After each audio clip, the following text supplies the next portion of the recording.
Welcome to Corner Talk with me, Wally Downs Jr. and Isabel Barker, and the only person in British boxing who makes me feel so old. Honestly, Caroline, it's mental that when I walk into a room, I still see you as like a 10-year-old girl on the exercise bike at the Peacock, and I think, oh my God, I am so finished. I'm so washed. No. Does it seem crazy that that's like 10 years ago? It is crazy when you say it like that. It's wild. But yeah, I'm excited. I'm happy for the growth, the change. I'm definitely not the same person. Different experiences in life, and I'm so happy to where I am now. Like female boxing, female sport, like what she and Katie Taylor have done, it's mental how much things have changed just in my short little career. You must have seen it. Yeah, 100%. I don't think you would have seen this even maybe 5 years ago or so. No. But the thing I love about you is that you bring that absolute duality as a woman into boxing. You know, I'm allowed to say it, you're absolutely glamorous and gorgeous, and you're so fierce in the ring. I remember watching you with like a pink glittery outfit in the ring and absolutely knocking someone out, and it just looks. I love that, watching that as a woman. Yes, I was watching this video and it was about this runner, this Olympic athlete, and she was talking about, she's a woman. That's what she is 100% all the time. But when she's on the track, she's an athlete. And I was like, yeah, that's that saying. Well, I'm a woman, but when I'm in that ring, I'm a killer. And it's that mentality. It's about bringing, like, I am what I am. I'm not going to try and pretend to be something else. I'm so happy and proud to be a female in the sport. And at the end of the day, when I step into that ring, I'm a killer. And that's the energy. That's why it's caused a bit of confusion upstairs, because I'm wearing Ali Drew's outfit today accidentally because she couldn't make it. You know what, Caroline? That's a really cool thing for you to mention, because I'm a 40-year-old bald middle-aged man. Really? I know. You really do. But and there was a weird period in my career where I watched you. It sounds weird, become a woman. And there was a time where you used to walk in quite quietly to boxing shows, and people wouldn't. They go, oh, let's go. And then suddenly you walked in and went, and people would nudge me. My God. Now that sounds a bit weird for a grown man to be saying, and I hope that doesn't sound strange, but I've witnessed that just because I've been doing the job for long enough. Exactly. That's the thing about your guys. You see us from being young children. I'm sure you've seen Adam Azim, his transformation, like from a young 10, 11-year-old. Like, I grew up with Adam, and now looking at him is like, damn, that's the guy right there. So I'm sure you guys get that all the time. But I feel like with maybe women in boxing, I feel like maybe a few years ago you weren't allowed to maybe express that femininity in the ring. It's like you had to just be focusing on boxing, and that was 100%. It, and you couldn't express that side to you. You couldn't even smack talk people. That's and I feel like you've done that all beautifully, especially before that Terry Harper fight. Yeah, 100%. I mean, I definitely felt that, where coming up, it's like, you're a boxer, you have to just be, don't show that feminine side, just be serious, be, braids in, tracksuit on. But, at the end of the day, boxing is personable sport. We relate to people, and there's nothing. The best thing to be is yourself, and this is who I am. And I was able to be inspired when I watched the Claressa Shields versus Savannah Marshall card. Not even just the main event. You had so many people on that card. The Americans came over, Mikaela Mayer, Alicia Baumgardner. You had the clash with the Claressa Shields and Savannah Marshall, and the build-up of their personalities, how they carried themselves throughout the whole production. And then coming into the fight week, I was like, damn, like, I saw it all. The athletes when they stepped into the ring, but then the build up and they were expressing themselves all the way in lead up to the ring, even from the ring walks, and they all danced to the ring and all that stuff, and they weren't afraid to be themselves, and that's what sold the show. That's what made the show amazing. That's what gave it over 1 million views, sold out the O2 Arena. That's what did it. The fact that they were all themselves, and I was able to see that and just really take inspiration for that. Yeah, I feel like, because back in the day, people would look at David Beckham and want to copy his hairstyle and things like that, but it's like as girls watching sport, we're not allowed to like an athlete's hairstyle or if they've got eyelashes or that sort of thing. And I feel like having that duality is just so nice for younger women. It's to watch. You're watching and getting eyelash inspiration and all of that sort of thing, aren't you? No, star inspiration as well. Again, I won't mention names, but there have been female boxers of my era who have used their femininity to become popular. 100%. And of this era too, this is the exact same thing. And to get on shows and to get even world titles. Now, I can't criticise them, but, you know, when they were turning up to weigh-ins wearing a thong, you know, that was why they were getting world title shots, and it shouldn't be. But in the same breath, there are male fighters who use trash talk in that sense and act crazy. Use their socials. If a woman acts crazy, people wouldn't like it, and if a man turns up in a thong, people won't like it. So no one likes it when I turn up in a thong ever. So I feel like it's been a really tight. A tightrope to walk for female boxers, because if you turn up in a thong, then people go, "Oh, you're just using your body to sell a fight." But also, if you act meek and demure, then people go, "You're boring." Pick up the phone. My son calling me. Oh, that's convenient. I was like, who's that in my You ear? don't cut that, guys. That was brilliant. I was like, let's all turn our phones off. Yeah, that's it. Perfect. Oh, that was brilliant. Yeah, that's probably the most serious point I've ever made, and I've been called a peanut by my own son. Does that resonate a little bit, Caroline? That you are the most pure fighter that there can be. I appreciate But that. you should also be able to use your personality as well. Yourself. I think that's the most important thing. You mentioned David Beckham. Like, the reason why David Beckham obviously was such a superstar, he was an amazing footballer, but he had an amazing personality. He wasn't afraid to be himself outside of the court, outside of the pitch, and I think that goes for everyone. You know, if you look at an athlete, it's not just what they do in the ring or in their respective sport, it's how they carry themselves as people and how you can relate to that person. That's the most important thing. And yeah, I mean, with those women and athletes that play the game, you know, at the end of the day, you can't hate the player, you have to hate the game. Yeah. So. And I guess if I do a bad fight report, people just go, "You're rubbish." I bet every time you do a Formula 1 report or a fight report or a football report, it's not just "you're rubbish." Oh, it's always my appearance. Oh, yeah. Like, I'm happy to be called a mug or an idiot or a lot worse than that, but I don't bring my appearance into it. Like, don't tell me to get back in the kitchen. And I feel like as a woman, you can't win. You know, it's either, like you were saying earlier, you're too glamorous, you're too this, you're too that. It's like, I can't win. So I'm sure sometimes you just have to rise above that, block it out, be you. Be you, and, you know, at the end of the day, it's water. It's all water. You just got to make sure it doesn't get in your ship and just keep it out. No, for sure. We had Zach Chelly on the other day. That's crazy. And one of my favourite parts of Daniel's build-up to the Fabio Wardley fight was Dan doesn't really like interviews. Every time I walk in the room, he hates seeing me. Like a lot of boxers do. But he really remembered the Dale, and he remembered you and Adam and Hassan. Nah, it's crazy. It goes so far back. It's wild. Like that Del youth back in the day, the OG Del youth, Yeah.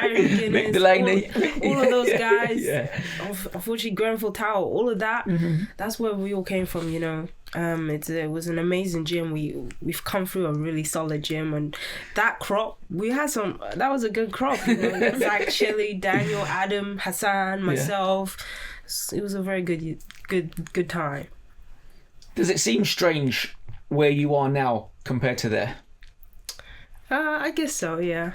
But, you know, you're supposed to change. You're supposed to look back and be like, wow, that was different. Things are different, and I just see it like that.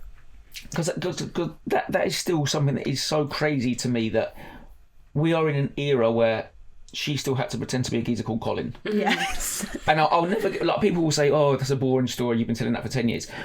But that is of our era. That has happened to you. You're a young woman and you still had to do it. Yeah. It's a crazy thing that people should remember. It is crazy. So what was the setup when you went into the gym? What were you, like 7, 9? I was 9. Yeah. I was 9. So you had to like do your hair different and I don't know if you guys know about like the Bow Wow era with the cane rows. So like guys wear cane rows. I had my hair in like straight backs, and I just walked into the gym, had an oversized trackie on, and I was 9, so I'm prepubescent. So it's just say you're a guy and they're gonna believe it. And I don't know if I should be offended. They believed it, but they believed it. I like out of all the names you chose Colin as well. I guess it can't make too many mistakes with Caroline Colin, but could have chose a more glamorous name. I should have, but I don't know. Was it your own dad also said that you had to be pretending to be a boy to get into the gym, or was it the coach? Or no, he told me on the way to the gym, like, they're not going to let you in if you say you're Karen Dubois, if you say you're a girl. And it was a strange one because we were laughing and joking. We were talking about sparring on the first day, all Lee Harris and me. So I wasn't aware 100% if he was telling the truth or if he was just joking. But when I turned up and I walked into the gym, there wasn't even mums in the gym. There was only one mum. And there was just guys and their sons. And it was just a very serious attitude. I've done loads of sports, running, gymnastics, swimming. And there's always been a light-hearted attitude because it's kids, kids at 9, they're just having fun. Walking to the gym, I'm seeing kids hitting the bag, sweating, and the dads are just watching sternly. And I was like, maybe he was telling the truth. Maybe this is just for the guys. And for the only way I could get in was by saying that my name was Colin. At that age, did you actually have to do any sparring with the boys? Yeah. You start sparring straight away. This is Repton Amateur Boxing Club, not no Key Fit Club. This is Repton, the best club in the UK. And I think I started sparring like 2 weeks in, straight away. Did you mash up some boys? The first spar, I made a guy cry. I got his name, I won't say it. No. Because it like, even back then, it's still a massively male-dominated sport. For sure. But even back then, it would have been so much more male-dominated. And I'd imagine when you went into gyms, some of them probably weren't even taking females, let alone wanting to coach them. No, for sure. I mean, Repton was one of them. Del Youth was one. But Del Youth, Gary McGuinness, he was very open-minded. And as soon as he saw me, he saw the talent. He didn't just see the fact that I was a woman. He saw that's a really talented fighter. And I think that's how gyms should be. It's about the talent, regardless of the race of a person, the gender of a person, regardless of your financial standing. You have a job as a teacher and as a coach to take that talent and take it as far as it can go. That's important. At least now I think girls can at least go now into gym, and maybe for some example, women's completely only. different. Back in the day, if they did allow a girl, she had to be a European champion, a national. Now you go into Repton, there's women who have never boxed before. Women who are in their 20s and they've never picked up a pair of gloves. So it's different. It's a completely different landscape, and it's a great landscape to see. And I'm so happy to walk into gyms and see those girls from different levels, because you see the guys from different levels all the time. Boys who can't box and will never be able to box, but they accept them. So what's the difference between letting a woman into the gym? She wants to stay fit, she wants to train, she wants to learn how to defend herself, build up her self-esteem. Boxing is a phenomenal sport to be able to do that. When did you first know you was really good?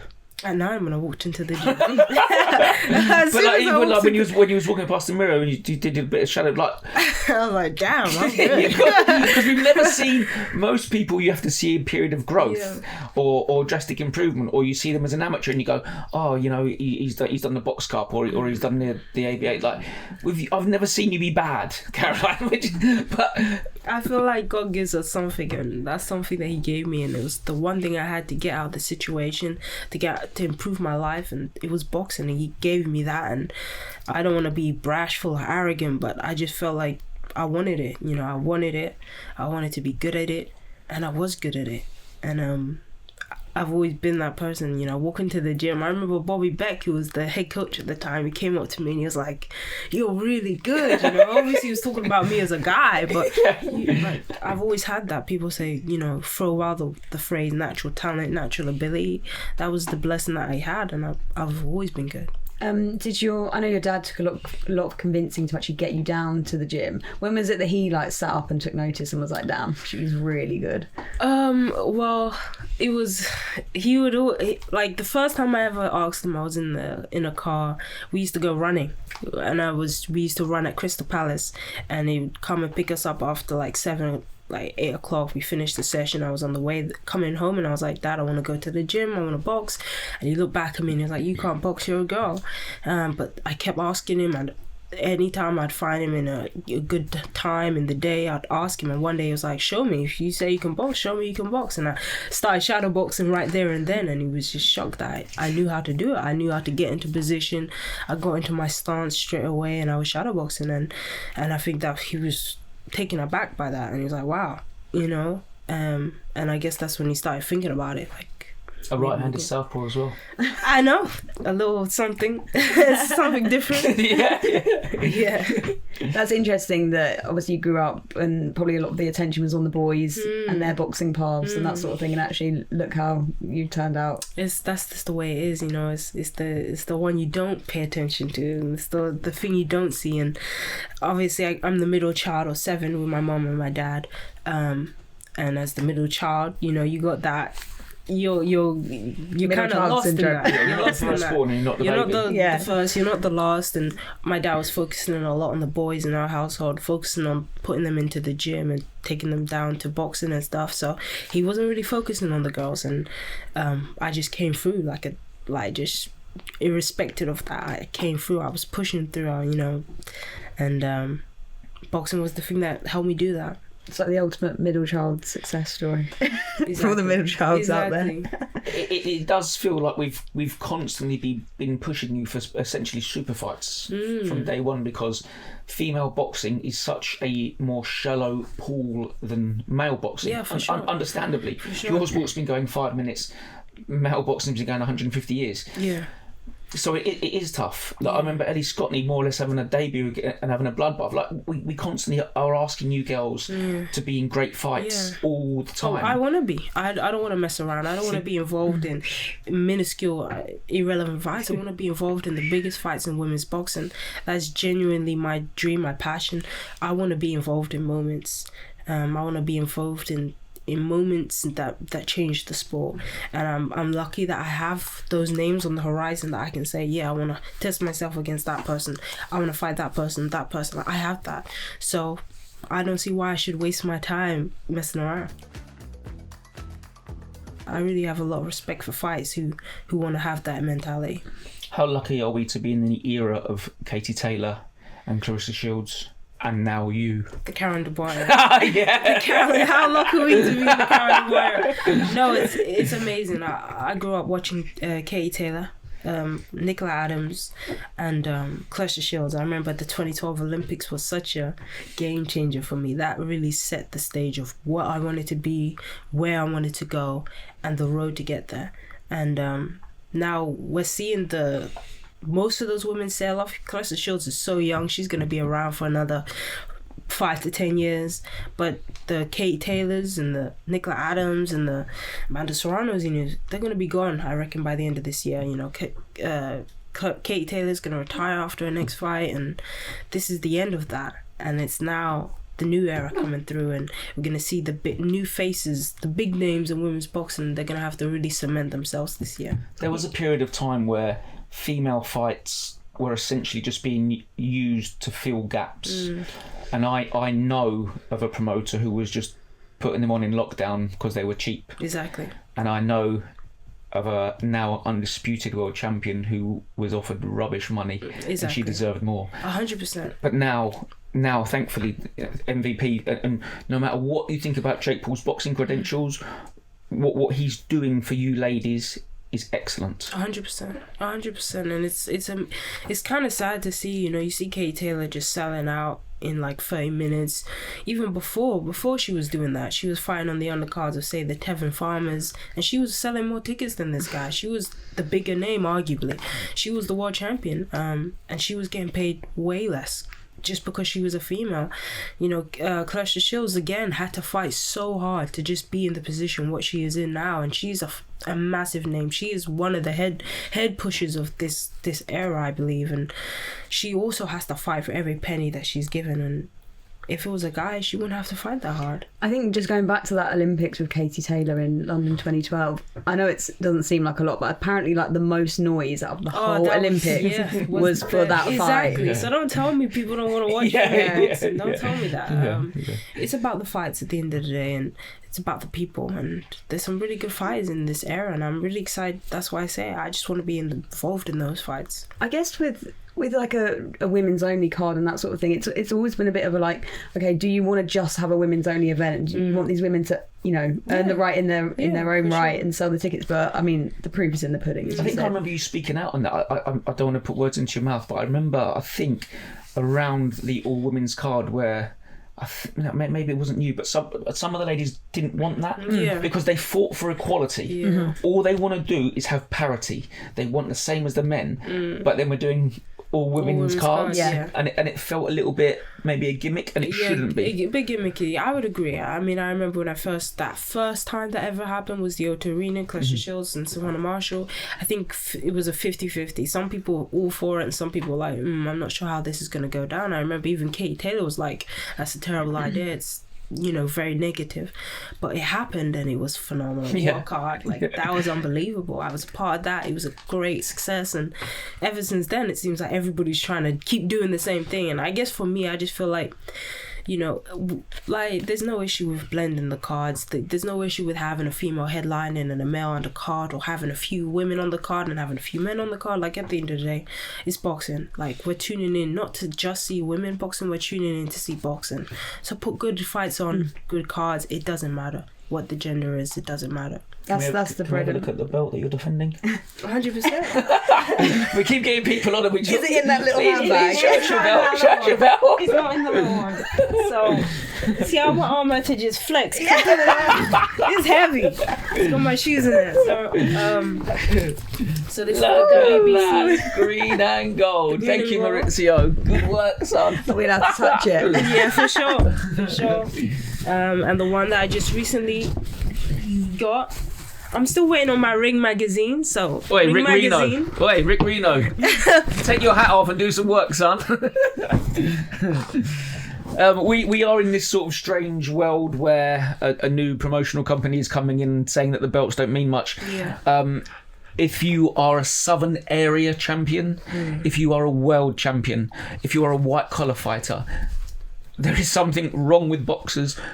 We want a belt. Everyone wants you fight for a belt. Yeah, it's the accolade, it's the legacy. Muhammad Ali fought for the WBC belt. Who doesn't want to fight for that belt?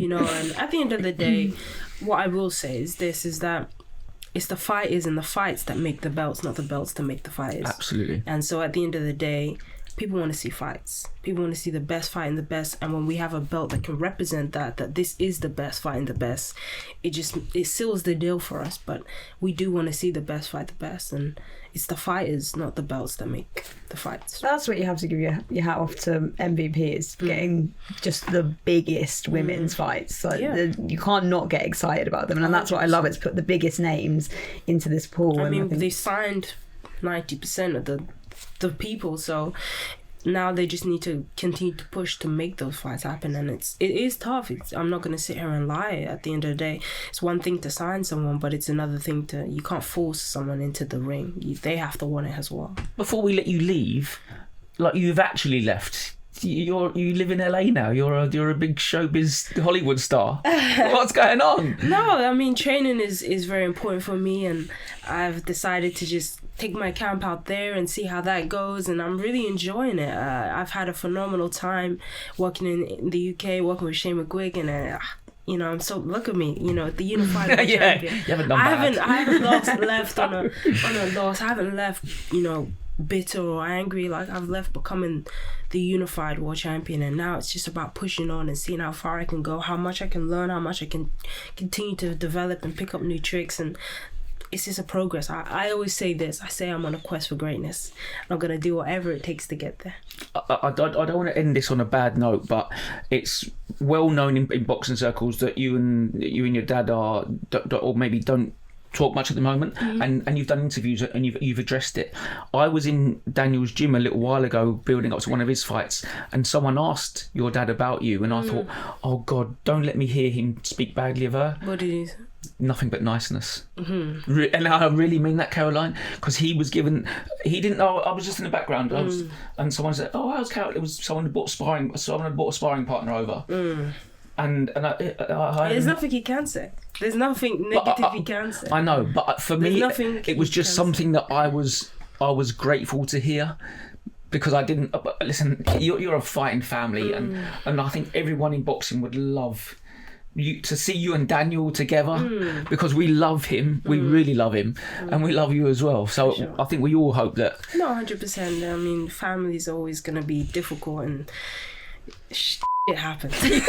I remember watching Eubank fight Conor Benn for the first time, and when he walked out with his dad, I think the whole arena just went crazy. Like I was screaming my head off. I was like, that was just amazing. So boxing is about legacy. It's about family. It's about people fighting for people. So it's always good to have that bring back together. So do you think you're not ruling out at one point maybe you guys reconciling? There's a lot that happened, and there's a lot to happen. Yeah, to get to that. No, we appreciate that. Appreciate you talking about it as well, because I don't think families are normal if they don't have fallings out. So, families are shambles, let alone when they're doing it in professional fighting as well on top. For sure. But I'm very grateful for you addressing that question, because I was terrified to ask you. I thought you might beat me up. It's okay. It's okay. I think Mikaela Mayer is coming in now to see us. Yeah, no, for sure. I'm excited to listen to her and see what she has to say. And she's got a really good fight. I'm really tuning in for that one. So it's gonna be a really good card. August 29th in Birmingham, guys. If you don't know, get to know. It's gonna be live on Sky Sports, and better yet, get your tickets and come down and support. Like I say, it's not women's boxing; it's boxing. What do you think? One of her favourite reasons for coming to the UK is she gets to go to Primark. No, I didn't expect that. I was thinking about what could it be, the fight, the moment, the people. Every time I see Mikaela, I say, what have you bought from Primark lately? It's always a bucket hat. Usually a bucket hat. That's wild. But I know they brought Primark over to America now. So did they? They have brought it over. So I was really surprised about that. Come over here, it's over there now. That's the best we have to offer in the UK. And you, of course. Marvellous, Caroline. Thank you so much for coming in. Thank you. And thank you for giving me 15 years of excellent interviews always. Thank you. I hope this doesn't make you feel old, but Caroline Dubois just called you a pioneer. Yep. It's a lovely thing to be called. Honoured that she put me in that category, but yeah, she just called me old. I have to beat her up now. You must. I mean, I've been pouncing around for about 10 years and seen the growth of the sport. But if you are someone who's in it and doing it, from where you've started to where you are, it must feel like a different lifetime. It really does. And I think it's like just now becoming like a realization to me, because I am in the tail end, right? I just signed with MVP, but this is the last contract I'll probably ever sign. It's 6 more fights. So it's kind of made me reflect on everything that I've gone through. And I think when you're in it, when you're in the career and like you're going through the ups and downs and you're so obsessed, it's hard to appreciate. You just so hungry for more and more and more. But I'm getting to the point where I definitely appreciate everything that I've done, and I'm just proud of my journey, all the good and the bad. I guess it's a little bit of a different world, because it seems like in the US, female sports are pushed more than they have been in this country. I mean, Katie Taylor and Caroline Dubois both had to pretend to be boys when they wanted to start the sport. I hope you didn't face that sort of stuff. No, I didn't have to pretend to be a boy, but it's still, I think it's just different. It's different. America's so big, and we have our sports, the football and basketball, and now women's basketball is getting some of the attention they deserve, but it's just hard to kind of compete with those big name USA sports. And but we're doing our best. MVP is helping, giving girls who haven't had the platform in their past, and making really competitive fights. Yeah, it must be nice, as you said, like maybe last contract you signed, 6 more fights potentially, but to be with MVP it's pretty crazy to see where women's boxing is at now, isn't it? You know, the craziest part about it is, like, I'm used to being in a stable of all men, right? Like the only girl at Top Rank for so many years. And now it's like so weird. I'm just surrounded by a bunch of girls, and one of us, we could be fighting each other in the future, or could be in the same weight class. We're all in hair and makeup together, getting ready for the press conference, which I love that MVP has hair and makeup for us. I think that's so unique. I used to get called upon by Top Rank last minute for photo shoots, and I'm like, you guys, I'm a girl. I can't just at the drop of a hat do a photo shoot. So it's unique. It's like catered to us as women, and I think it's really fun. Like I've never done that before. It's the first time. Coming onto this podcast, I said to them, I was like, I am in hair and makeup, right? I am booked into it, and I was like, please make sure. It's important to us, right? I was saying to Caroline, just having that duality of being able to be glamorous and then do boxing as well. It's important to have that space, isn't it? Yeah, because we want to stay true to who we are. I think that gives us like the confidence to really just be our unique self, you know, and still, because a lot of us, you know, some of them are mothers, and we have whole other lives outside of boxing. So I don't know. We all want to be cute on camera. And for all the money and belts in the world, you're still a Primark fan. I know that very well. Yeah, listen, I'm gonna stay humble for the rest of my life. I've never been a bougie girl. I'm not gonna start now. I love Poshmark. I still have that. Oh, Primark. Which one is it? Primark. Your guys' version of Primark. No, Poshmark is like this app where you can like. No, that's a Poshmark is a thing. Poshmark. Yeah. Sorry, I was confusing the Spice Girls. No, Primark. Yeah, I still have that cute little fuzzy purple hat. Yeah, I love I remember it well. What else do you like about the UK when you come over? What do you think of the food? Rubbish. Clearly not rubbish. A fan. Never been a super fan of the food. I always said, like, when I first came out here, I'm like, why don't you guys use salt? But good point. I have a few things. I love the Scottish egg. I like the breakfast. I love a Scotch egg. I do. I love it. Scottish people don't like Scotch eggs. I love it. I can eat it every day. And I'm getting used to the baked beans and mushrooms for breakfast. Cold beans. Have them cold. No. Cold beans straight out of a tin. No, What's the sauce? Straight in. I'm good. You do that? That's barbaric. Do not make your beans just hot. exposed yourself. Never. No, I like it. I can dig it. So, yeah, the food, I can handle it. Off screen, I always ask how you're doing, and I always loved watching your social media channels because you're a dog fan, as I am, and straight away you went, dog died. Dog died. Oh no! One of 3 died. And listen, it's okay. Her name was Otter, and I got her from the pounds a couple years ago after my first loss. I was a little depressed, and so I took to the pound and I said, give me your oldest dog. So I knew I was getting a dog that didn't have much longer. I had her for almost 4 years, so I tried to give her the best last years of her life, and she went peacefully at home, and I have a little memorial in her ashes. And what kind of dog was that? She's a boxer lab mix, they say. We don't really know, but yeah, she went through a lot, so I hope I gave her the last good years. Yeah, I only adopt dogs. Well, I've only adopted 2, but and I say to my 2 sons who are 7 and 10 that they're not going to be here forever, but we are giving them the best life now. And you see everyone just going out and buying puppies off the internet. I hate it. I hate it. They all want a purebred. There's so many amazing dogs in the pound, and there's a lot of purebreds in the pound too. Trust me, there really are. And it's like, I don't know. I don't support that industry at all. How are you coping with them at home? Videos every day? Wait, what? Them being at home, or have you brought them over? Oh, no. God, no. They couldn't sit I would never put those dogs underneath the plane for 10 hours. They would freak out. 6 weeks in they've got to sit in the airport for 6 weeks, haven't they, to just to get over it? No, they're not going to do that. They're at home waiting for me. They hate when I travel, but they know because they see me packing the suitcase. Oh, no. I know. And Luna and Moose, my other 2, like, they didn't even flinch when Otter died. I had her put down in the house, and I was like, hey, come sniff her. You know, she's going now. They're like, we don't care, Mom. We want our mom back. Okay, we didn't even like her. They never really accepted her into the pack. Oh, no. It's heartbreaking. I know. They tolerated her, but they just, didn't love her.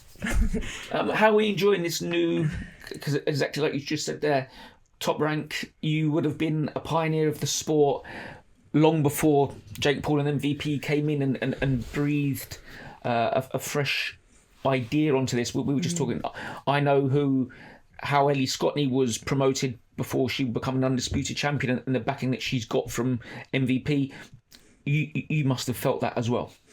Yeah, but I mean, I have to say I have no complaints from Top Rank with Top Rank. I mean, they developed me into the fighter that I am. I would not be where I am without them. They always took really good care of me.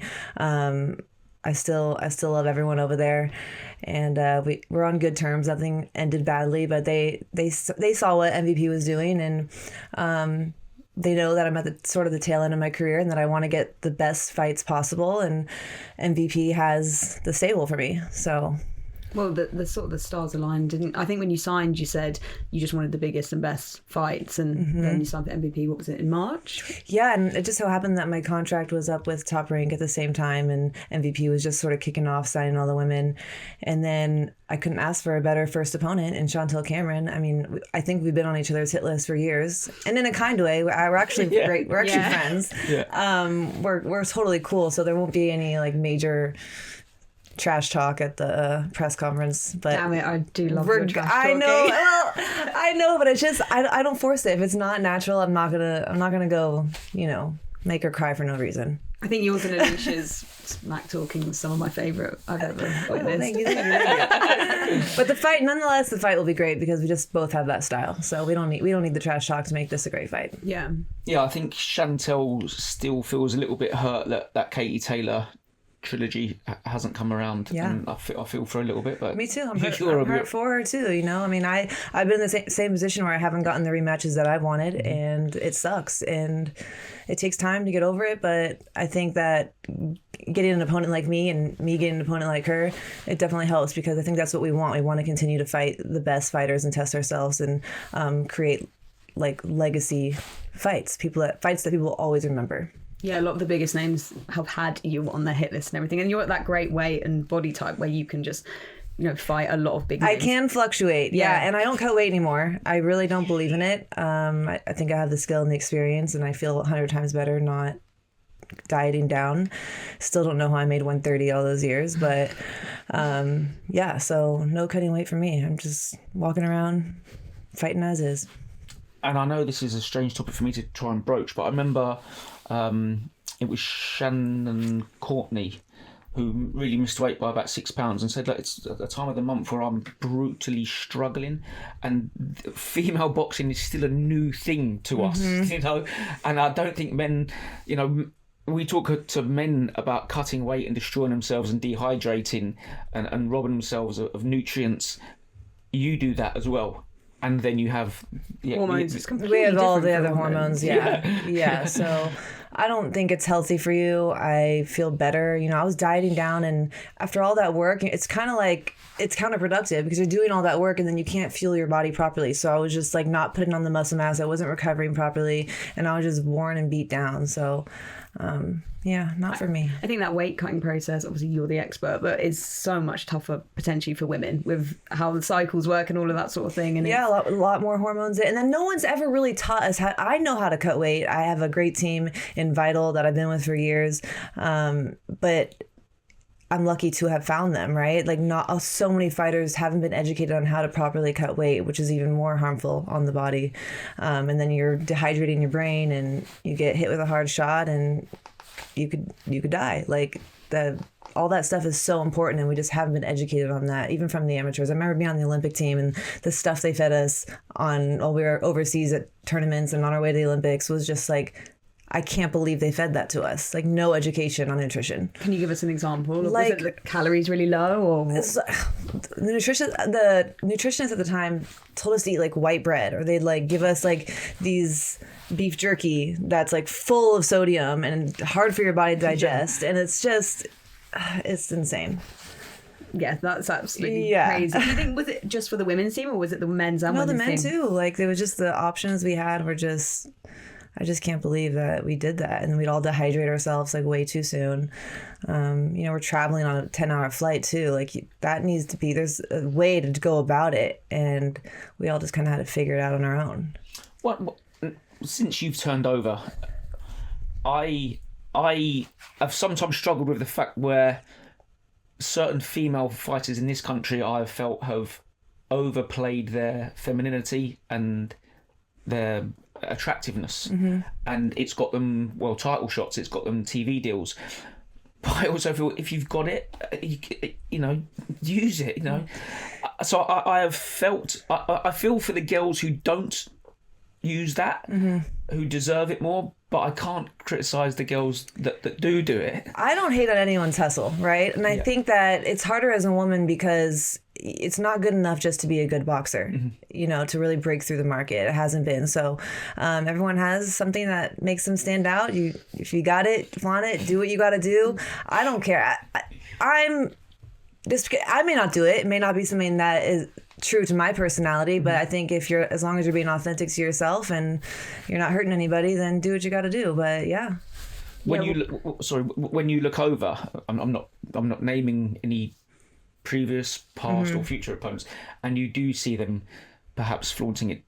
Do you think, in the same way that maybe a male fighter hears trash talk and thinks, you're using that because you need it and I don't? No, again, I really don't hate on anyone's hustle. Like, people are going to do what they want to do, and if they have the confidence to do that and that's what makes them feel good, go for it.